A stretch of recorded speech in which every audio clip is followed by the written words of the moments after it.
الله الرحمن الرحیم. درس امروزی ما آنتاگونیست های آخذهای کولینرژیک است.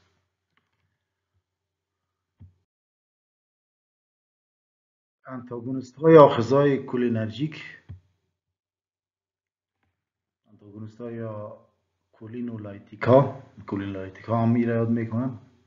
نظر به تاثیر این دواها بالای آخذهای مسکرینیک و نیکوتینیک به دو گروه تصنیف شده.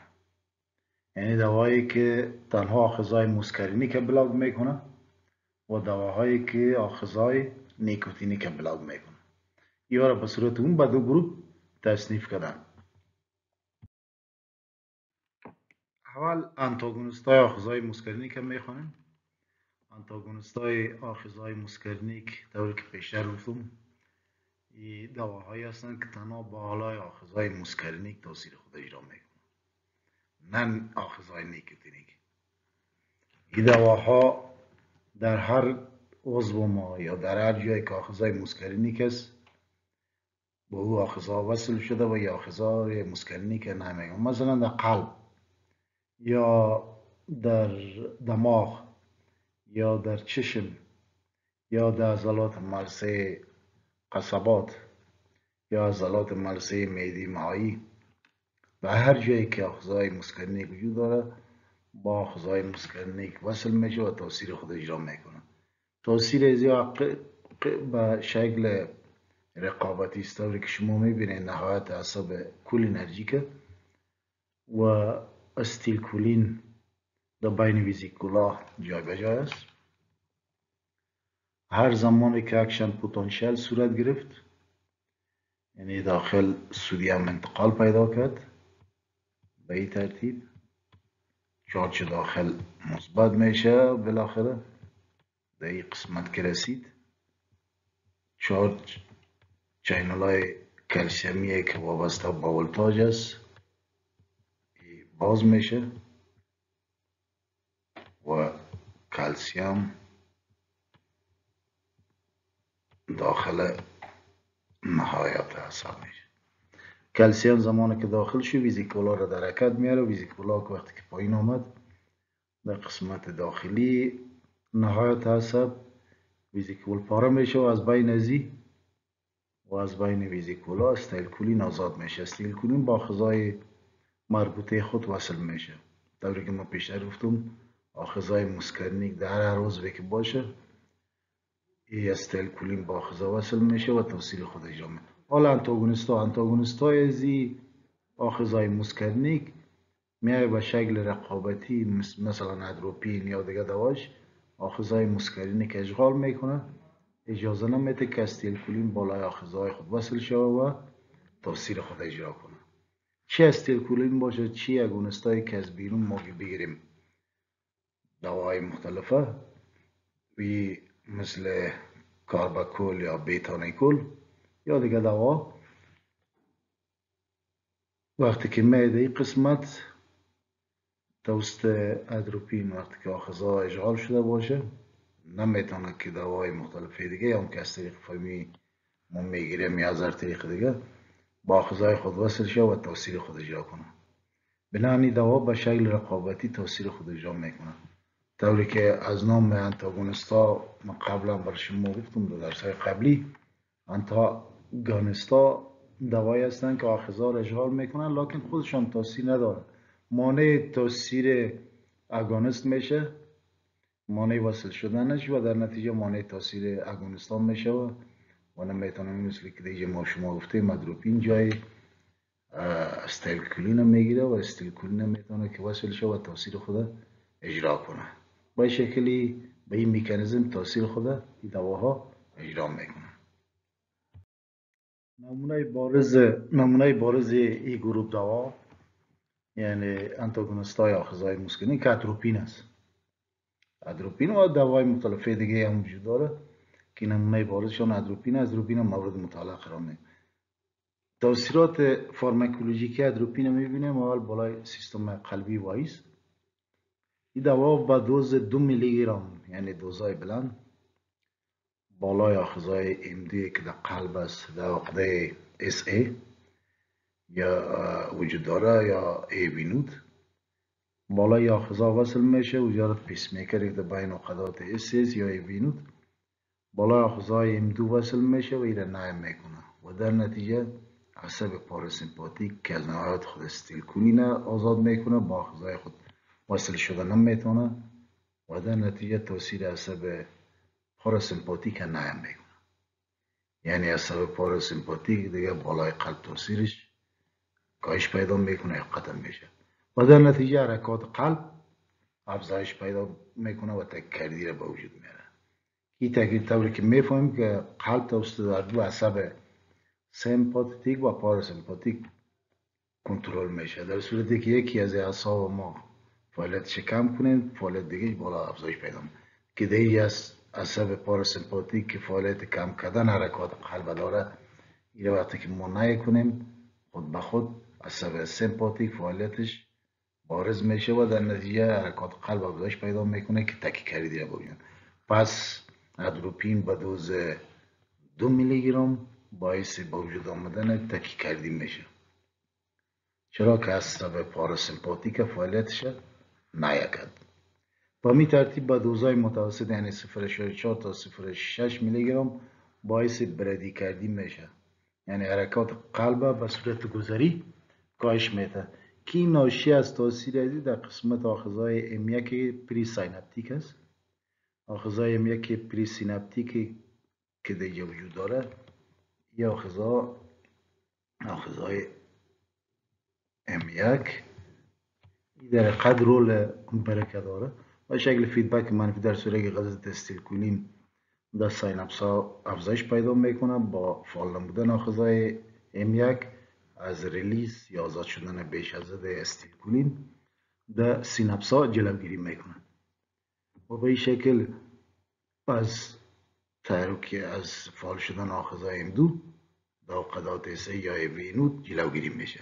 لکن در اینجا اتروپین وقتی که ما استفاده میکنیم اتروپین به دوز 0.4 تا 0.6 میلی گرم با نوع آخذهای مسکرینی که M1 قبل از سینپس این تاثیر فیدبک منفی استیلکولین از بین میبره و در نتیجه استیلکولین به مقدار بیش از حد ریلیز میشه یا آزاد میشه و در نتیجه تاثیر برعکس میشه یعنی قبلا حرکات قلب افزایش پیدا کرد حالا حرکات قلب به شکل گذری کاهش پیدا میکنه که این ناشی از آزاد شدن بیش از حد استیلکولین است که با آخذهای مسکرینیک دوباره وصل میشه M2 در SA یا ایوینود و در نتیجه حرکات قلب کاهش میده لکن این گذری است.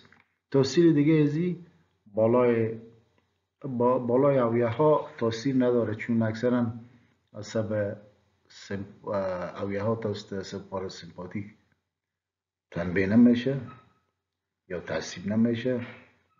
اویه ها توسط عصب پاراسیمپاتیک تنها آخذهای مسکرینیک وجود داره و بعضا از اتروپین با دوزهای بلند میتونه با تاثیر توسط دهنده استیلکولین نایه کنه تا اندازه لکن قدر تاثیر دیگه بالای اویه ها اتروپین قدر تاثیر نداره اما این دوا بالا باعث توسع اویه ها میشه اویه های جلد میشه که این ناشی از عکس العمل جبرانی یا معاوضوی در برابر نوع غدوات عرقی است و هم افزایش درجه حرارت.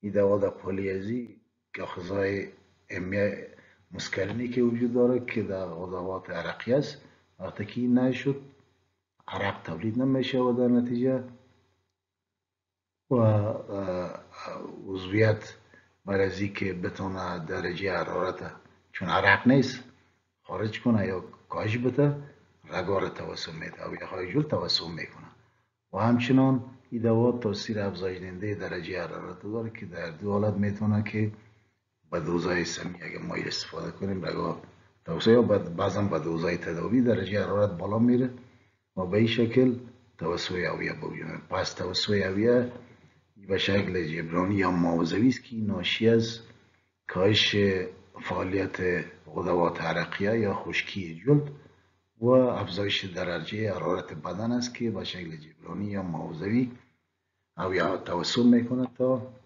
به این شکل این درجه حرارت بدن ما کاهش پیدا کنه. اتروپین بالای سیستم تنفسی هم تاثیر خود داره که تاثیر ازی بالای عضلات ملسه قصبات است. در عضلات ملسه قصبات آغازهای مسکرینیک است توسط عصب پاراسمپاتیک یا عصب کولینرژیک تاثیر میشه و تاثیر ازی تاثیر تقبض دهنده است.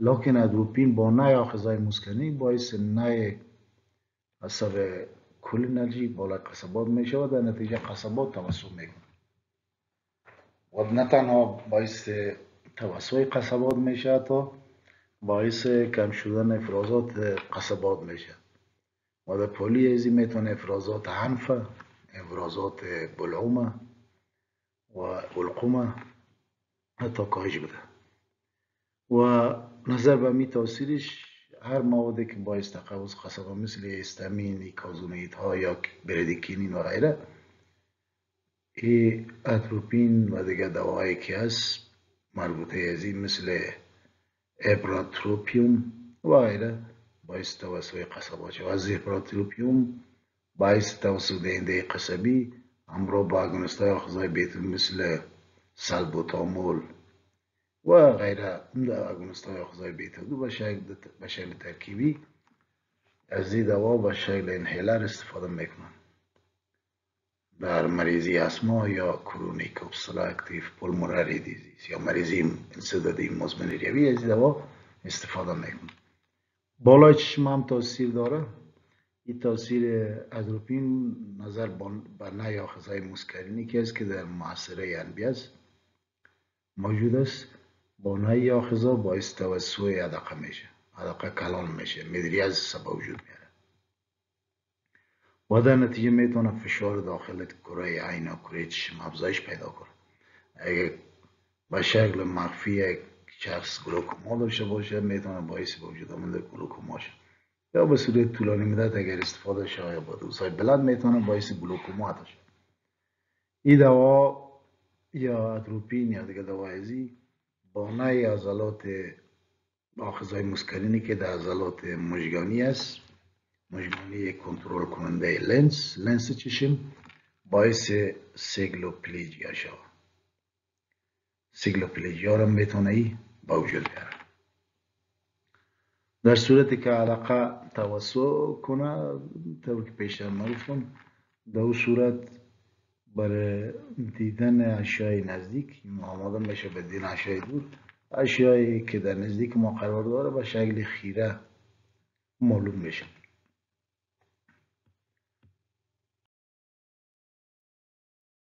اتروپین بالای سیستم معده مایی هم تاثیر داره.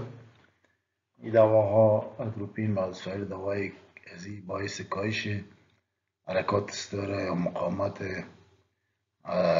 طرق معده مایی میشه و به این شکل میتونه حرکات معده مایی را کم بسازه. در پالی ازی میتونه باعث کاهش ترشح اسید معده شود و هم افرازات لعاب دهن کم میکنه و به این شکل تاثیرات خوب بالای سیستم معده مایی اجرا میکنه. سایر تاثیرات اتروپین بالای عضلات ملسه طرق بولی و صفراوی تاثیر داره و نظر به این تاثیرش میتونه میره در کولیک های طرق بولی و کیسه صفرا استفاده کنیم و همچنان باعث کاهش فعالیت غدوات عرقیه میشه و جلد خشک میشه و به این شکل و درجه حرارت بلند میره در جلد. این دوا به دوز سمی حتی میتونه باعث افزایش درجه حرارت بدن شود، درجه حرارت بدن بالا ببره و به این شکل تاثیر خود اجرا میکنه. اتروپین تاثیر خفیف منبه یا تنبیه کنه بالای بسله و نخای شوکی هم داره و همچنان به دوزهای بلند میتونه که حتی قسمت های فوقانی دماغ تنبیه کنه و باعث هیجانات در نزد مریض شود. به تعقیب از این میتونه باعث تا دماغ نیست شود. این بود تاثیرات فارماکولوژیکی اتروپین و دیگه دوایی که با مانند اتروپین تاثیر خود اجرا میکنیم مربوط به همین گروپ است. اتروپین و وسایل دوای این گروپ ما میتونیم در حالات بریدیکردی، در اسپازم و کولیک های کلیوی استفاده کنیم. همچنان در اسپازم یا کولیک های میدی مایی، در انهینریوریزز یا ادرار شبانه، کاهش ترشح قصبات قبل از عملیات جراحی، پیش از اینکه عملیات جراحی شه و بعد از اینکه افرازات قصبات کاهش بدن استفاده کنیم. به قسم انتیدوت کولینرژیک ها میتونیم از این استفاده کنیم به شکل انتاگونیست. برای معاینه چشم نظر به توسط عدقه میتونه بر معاینه چشم مثل و در تداوی مایوپیا یا نزدیبینی از این دوا استفاده میشه. در انسداد طرق بولی، میدی مایی، گلوکومای بازاری بسته کنترل نشده با مزاد استقبال است یعنی استفاده نمیکنیم. در هایپرپلازی پروستات هم احتیاط شد چرا باعث بندش ادرار میشه. و به این ترتیب تاثیرات جانبی از زیر استوم یا خشکی دهن، قبضیت است، اختلال بینایی، سوء هاضمه، اختلالات شناختی یا کوگنیتیو است. و به این ترتیب اعراض تصمیم مسموم میشه، شکل از طریق گرفته میشه، مقدارهای بسیار زیاد میتونه باعث توسط عدقه میدری از شب تکیه میتونه با وجود بیاره. مشکلات تنفسی، خشکی دهن میتونه باعث دلیریوم یا هذیان شود یا پرگویی و با این میتونه باعث فلج و حتی باعث کوما شود. این به دوزای بلند است یا به دوزای سمیست که میتونه در نظر واقع شود. دوم، آنتاگونیست های آخوزهای موسکارینی که از قبلا ما شما آنتاگونیست های آخوزهای موسکارینی که خواندیم و آنتاگونیست های آخوزهای نیکوتینی که میخونیم. آنتاگونیست های آخوزهای نیکوتینیک دواها نظر به که تنها آخوزهای نیکوتینی که نه میکنه از خاطر انتاگونیست آخوزهای نیکوتینی و به صورت عموم میره به دو گروپ تصنیف کردن که شامل ادویه بلاکننده عقده‌ویس و ادویه سرخوده‌دهنده عضلی است که بعدا میخونیم. ادویه بلاکننده عقده‌وی که شامل دواهای مثل تریمیتوفان، هگزامیتونین، میکامیلامین و تدرایتیل بروماید است، تدرایتیل امونیم است. این دواها با به شکل رقابتی آخذهای نیکوتینیکی که بین عقدات است طوری که از نامش گرفته بلاکننده عقده‌وی است، یعنی در بین عقدات چه عصب سمپاتیک چه پاراسمپاتیک با آخذهای نیکوتینیک وصل میشه و مانع اتصال استیلکولین با آخذهای نیکوتینیک میشه و به این شکل سیاله عصبی انتقال پیدا نمیکنه و در تمام اعضای بدن ما که توسط عصب سمپاتیک یا پاراسمپاتیک تاثیر میشه سیاله عصبی کاهش پیدا میکنه، فعالیتش کم میشه و به این شکل یا تاثیر خود یعنی به شکل رقابتی جای استیلکولین میگیره و نمیگذاره که استیلکولین با آخذه خود وصل شه و فعالیت خود اجرا کنه. دوا از نظر تاثیرات فارماکولوژیک بالای سیستم قلبی تاثیر زیاد کاهش مقاومت شریان‌ها و وریداست و در نتیجه فشار خون کاهش پیدا میکنه چرا که عصب سمپاتیک بالایه ها تاثیر داره یعنی تعصیب میشه و یا توسط عصب سمپاتیک وقتی که سیاله قطع شد از عقدات عصب سمپاتیک در صورت مقاومت شریان و ورید کاهش پیدا میکنه، فشار خون هم کم میشه. بالای قلب هم تقلصات به این شکل باعث کاهش تقلصات قلب میشه، لکن از این که عصب پاراسمپاتیک بالای عقده اس ای یا سینو اتریال سنود تاثیرش بیشتره وقتی که فعالیت عصب پاراسمپاتیک کم شد به شکل متوسط میتونه یک تاکیکاردی به وجود بیاره. بالای چشم هم تاثیر داره، تاثیر سیکلوپلیجیا داره بالای چشم و هم قدرت تطابق چشم از کاهش پیدا میکنه از که چون میفهمیم که از چشم از عضلات مژگانی توسط عصب پاراسمپاتیک کنترل میشه با نه عصب پاراسمپاتیک میتونه فلج مژگانی با وجود تاثیرش بالای عدقه چشم قابل پیش بینی نیست چرا که هر دو عصب سمپاتیک هم پاراسمپاتیک هر دو عدقه چشم کنترل میکنه از این خاطر تاثیر ازی قابل پیش بینی نیست که میتونه باعث توسط عدقه شود یا کاهش عدقه. بالای سیستم عصبی مرکزی هم تاثیر دارن. بعضی دوای از این مثل تریمیتوفان که امونیم چهارمیز میتونه از منای دوی دماغ عبور کنه، لکن میکامیلامین که یک امین ثانویز میتونه با آسانی داخل سیستم عصبی مرکزی شود، در نتیجه میتونه باعث ایجاد خواب‌آلودگی، لرزش و اختلالات ذهنی در نزد مریض شود. بالای سیستم عصبی سیستم معده مایع هم تاثیر داره، میتونه این دوا باعث کم شدن مقویت طرق معده مایع، کاهش حرکات استاری شود.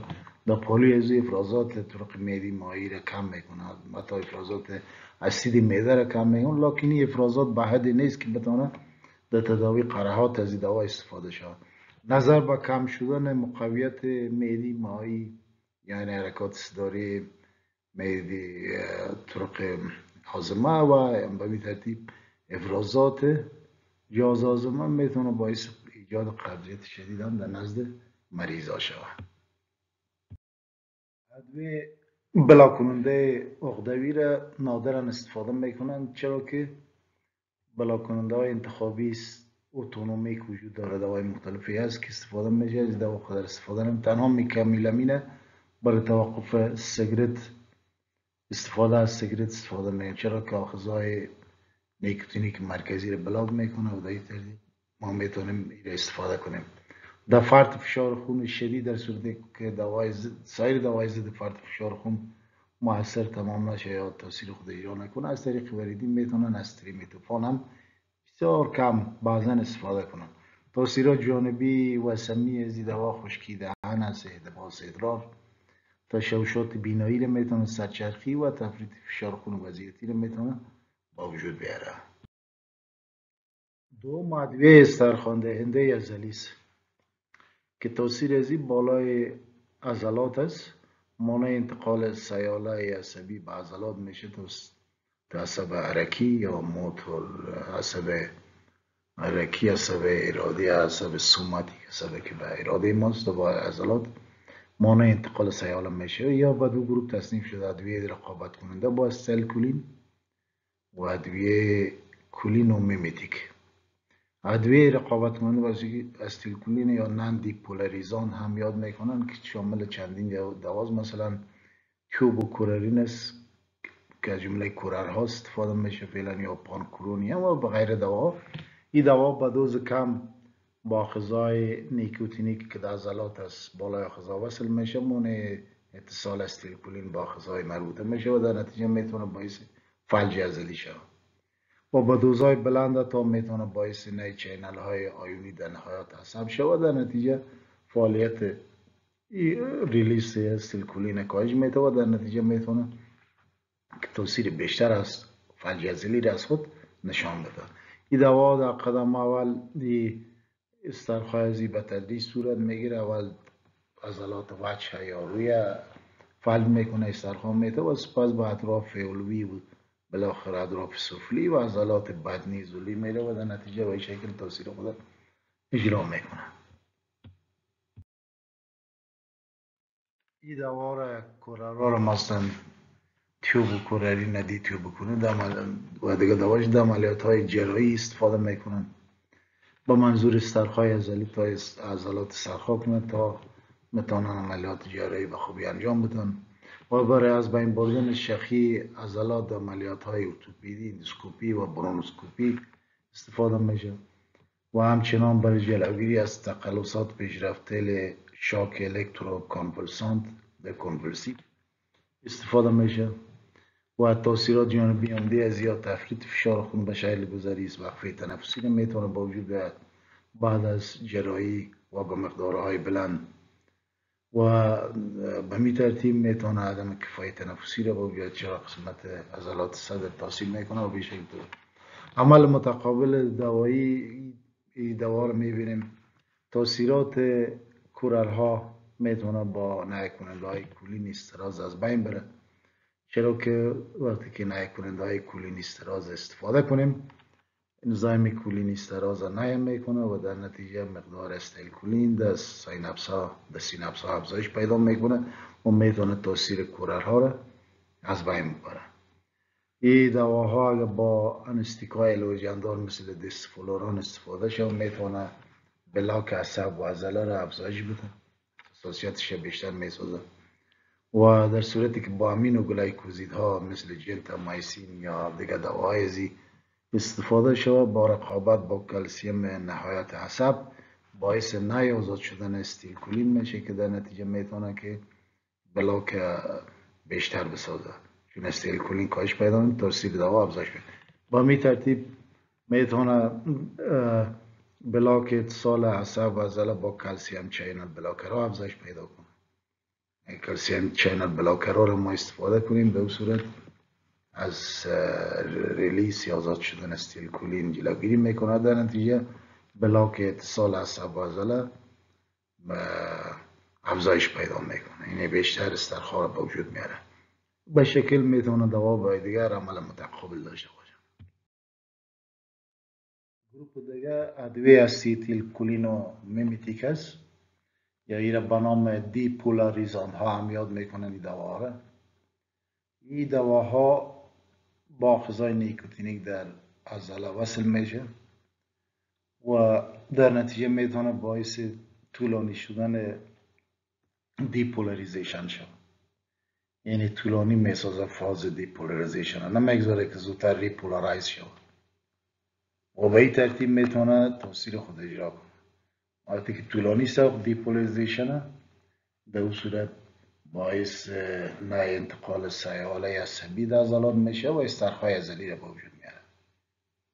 و دوا اگر ما این دوا رو استفاده کنیم، اگرچه یکی از دوا مثلا ساکسیلیکولین است، میتونه توسط انزیم کولین استرازی که در اویه ها وجود داره به پلازمای به زودی ریلیز شود.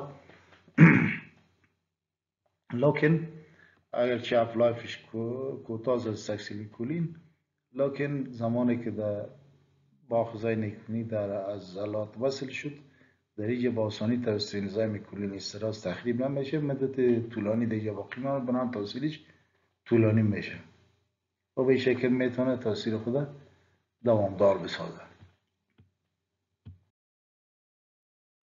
دوای گروپ در اینتیوبیشن داخل شزنی یا ترکیه استفاده میکنن که بخوام ببینن داخل ترکیه را، و با قسم کمکی در جریان باعث سرخواه میشه در بلوم قسمت ها، و با قسم کمکی در جریان تداوی شاک الکتروکانوولسیو که میتونه از تقلصات پیش رفته و زیاد جلوگیری کنه، و با می ترتیب در مزاد استباب ازی در دیستروفی عضلیس، امراض عصبی حرکی، عصب حرکی یا موتور نروس، و مریضی عضلی انترنسیک به دلیل خطر هایپرترمی خبیث و همچنان هایپرکلمی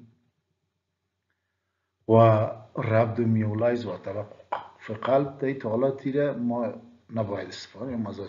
تاثیرات جانبی از این دوا در مریضایی که حساس باشن هایپرترمی خبیث است، یعنی درجه حرارتشان فوق العاده بالا میره، هایپرترمی را به وجود میاره، و در صورتی که پلازمای بعضی اشخاص انزیم کولین استراز وجود نداشته باشه، ساکسیلیکولین با میتال بازل لازم نمیرسه و در نتیجه میتونه تاثیر ازی طولانی شود و با طولانی شدن تاثیر ازی باعث فلج یا فراگما و در نتیجه باعث اپنه یا وقفه تنفس میشه. این دوا باعث آزاد شدن پتاسیم از ذخایر داخل حجروی از حجرات عضلی و غیر حجرات میشه و در نتیجه کسایی که سوختگی داشته باشه پتاسیم خون خود دست میتونه دیگه حالات و یا عدم کفایی قلبی میتونه خطر ایجاد کنه. این بود درس امروزی ما. انشالله که در پریزنتیشن های بعدی دواهای گروپ دیگه یعنی سمپاتو میمیتیکا و بعدا سمپاتولایتیکا یا انتاگونیست های زیر مورد مطالعه قرار میدیم.